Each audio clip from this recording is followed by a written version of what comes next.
नोएडा का सेक्टर 30 बंगला number D40 ये वही घर है जहां सुप्रीम कोर्ट की वरिष्ठ महिला वकील रेणु सिन्हा का उनके पति नितिन नाथ सिन्हा ने बेरहमी से कत्ल कर दिया।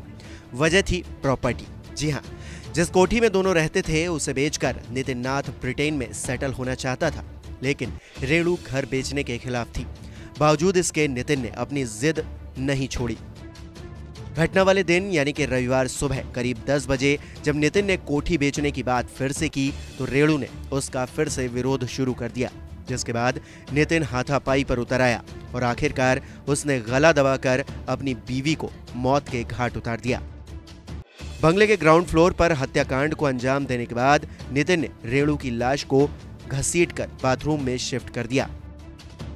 यह गौर करने वाली बात यह भी है कि हत्याकांड वाले दिन ही नितिन ने उस प्रॉपर्टी डीलर को भी घर बुलाया, जिसके जरिए वो कोठी बेचने की फिराक में था। 4.5 करोड़ की डील भी हो गई थी और नितिन ने 55 लाख रुपए एडवांस भी ले रखे थे। ऐसे में जब प्रॉपर्टी डीलर वहां पहुंचा तो नितिन ने चालाकी से उसे फर्स्ट फ्लोर के कमरे समेत अन्य जगहों को तो दिखाया, लेकिन बाथरूम नहीं दिखाया और ग्राउंड फ्लोर के ड्राइंग रूम में ले जाकर नितिन ने कहा जैसा स्ट्रक्चर ऊपर है वैसा ही नीचे भी है। जिसके बाद डीलर वहां से चला गया और नितिन डर के मारे घर में ताला लगाकर पहली मंजिल के स्टोर रूम में मोबाइल बंद करके छिप गया। दूसरी तरफ नोएडा के सेक्टर 20 थाने को रविवार को रेणु सिन्हा के भाई का फोन आया, जिसमें सूचना दी गई, जिसमें रेणु के भाई ने कहा कि उनकी बहन 2 दिनों से फोन नहीं उठा रही है। इसके बाद पुलिस रेणु के घर पहुंची और तलाशी के दौरान उन्हें बाथरूम में उसकी लाश मिली। थोड़ा और सर्च करने पर आरोपी पति भी पुलिस के हत्थे चढ़ गया, जिसके बाद पूछताछ हुई और पूरा मामला साफ हो गया।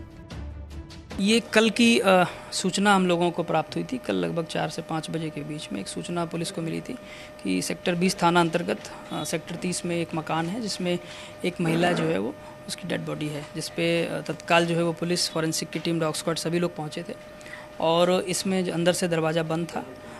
दरवाजे को तोड़ा गया। तोड़ने के बाद जो है वो बाथरूम के पास महिला जिनका नाम रेणु सिन्हा था उनकी डेड बॉडी मिली थी। तत्काल इसमें जो है वो फॉरेंसिक की टीम ने इंटेंसिव सर्च और सीजर करने के बाद जो है वो बॉडी को पोस्टमार्टम के लिए भेज दिया था। इनके भाई साथ में ही थे, उन्हीं के द्वारा ये सूचना दी गई थी। उनकी तहरीर के आधार पर एक अभियोग 302 का थाना 20 में पंजीकृत किया गया था। इसके पश्चात जो है वो शाम को हम लोगों ने जो फर्स्ट फ्लोर है उसका इंटेंसिव सर्च किया। उसके भी सारे दरवाजे बंद थे। जब उसको तोड़ा गया तो उसमें एक स्टोर रूम था छोटा सा। उस स्टोर रूम के पीछे अंदर जा कर के जो है वो ये इनके हस्बैंड जो थे नितिन, जिनको कि हम लोग ढूंढ रहे थे, वो वहाँ से मिले और जब इनसे पूछताछ की गई तो इन्होंने बताया कि मेरा इनसे जो है झगड़ा हुआ था और झगड़ा होने का कारण जो है वो प्रॉपर्टी थी। जो प्रॉपर्टी बेचना चाहते थे, जो मकान था जिसमें डेड बॉडी मिली थी और महिला मना करती थी। उसी क्रम में इनके झगड़े में जो है वो इन्होंने उसको जो है वो गला दबा करके उनकी हत्या कर दी। सर, इसमें जो ये बताया जा रहा है कि ये प्रॉपर्टी बेच दी थी और जिस दिन ये कत्ल हुआ उस दिन लोगों का मूवमेंट था, तो वो कौन थे लोग जो मकान के अंदर आए थे और अगर ये बेचने की बात है तो कितने में बेची थी? कुछ बयाना वगैरह इन्होंने ले लिया था। ये 4.5 करोड़ रुपए की प्रॉपर्टी इन्होंने बेची थी और ये कुछ ब्रोकर्स थे, उनको जब प्रॉपर्टी बेच दी थी तो उसके बाद वो देखने के लिए आए थे। जिस दिन ये घटना हुई है उसी दिन वो देखने भी आए थे। तो इन्होंने प्रॉपर्टी को जो है वो दिखाया भी था, परंतु उस कमरे को जो है वो नहीं दिखाया था जिस कमरे में मृतका की डेड बॉडी मौजूद थी और लगभग 50-55 लाख रुपए इन्होंने जो है उनसे पेशगी भी ले ली थी, जो कि HDFC बैंक में शायद जमा भी की थी।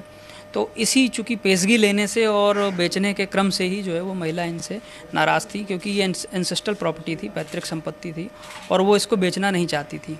उसी क्रम में इनका झगड़ा हुआ था।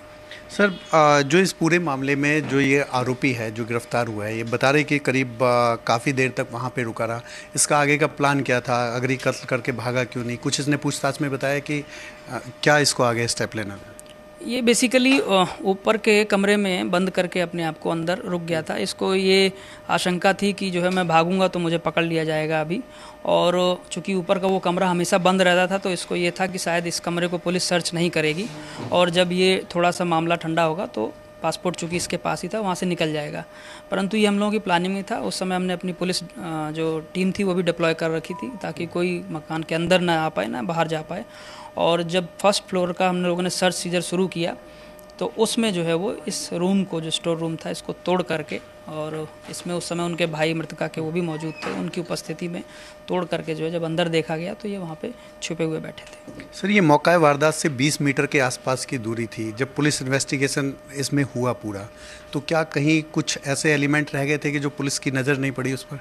नहीं, ऐसा नहीं है। वो चूँकि फर्स्ट फ्लोर था और उस फर्स्ट फ्लोर में कभी कोई आता जाता नहीं था, और हमारा जो कंसर्न था पहले, जो हमारे साइंटिफिक एविडेंसेस थे उसको कलेक्ट करना, उनको जो है सुरक्षित रखना और डेड बॉडी को जो है पोस्टमार्टम के लिए भेजना था। उस समय चूँकि परिवार के काफ़ी लोग मौजूद थे, पुलिस उनसे भी बात कर रही थी, जो वहाँ नौकर थे, जो काम पे आते थे, आस पड़ोस के लोग थे, उनसे बात कर रही थी।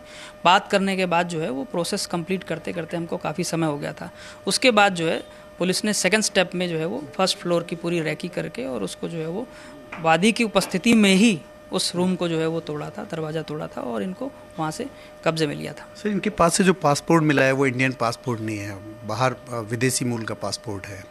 तो क्या ये विदेश भागने, क्या इनकी नागरिकता वहाँ की है या वहीं भागने का इनका प्लान था? इस संदर्भ में जो है हम पत्राचार करेंगे। जैसा इनके रिलेटिव्स ने हमें बताया है कि ये चूँकि ब्रिटेन में पैदा हुए थे तो इस वजह से इनके पास ब्रिटिश पासपोर्ट भी है। वो पासपोर्ट की डिटेल्स हमारे पास आ गई थी, हम लोगों ने लुकआउट सर्कुलर भी उसके लिए जारी कर दिया था ताकि अगर ये बाहर भागते तो हमें जानकारी हो जाती।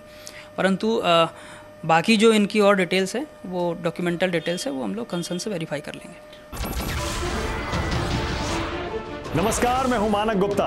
अगर आपको हमारा ये वीडियो पसंद आया हो तो इसे लाइक और शेयर जरूर करें, और हाँ, हमें सब्सक्राइब और फॉलो करना ना भूलें ताकि आप देश और दुनिया की कोई खबर मिस ना करें। तो जुड़े रहिए हमारे साथ और देखते रहिए News 24।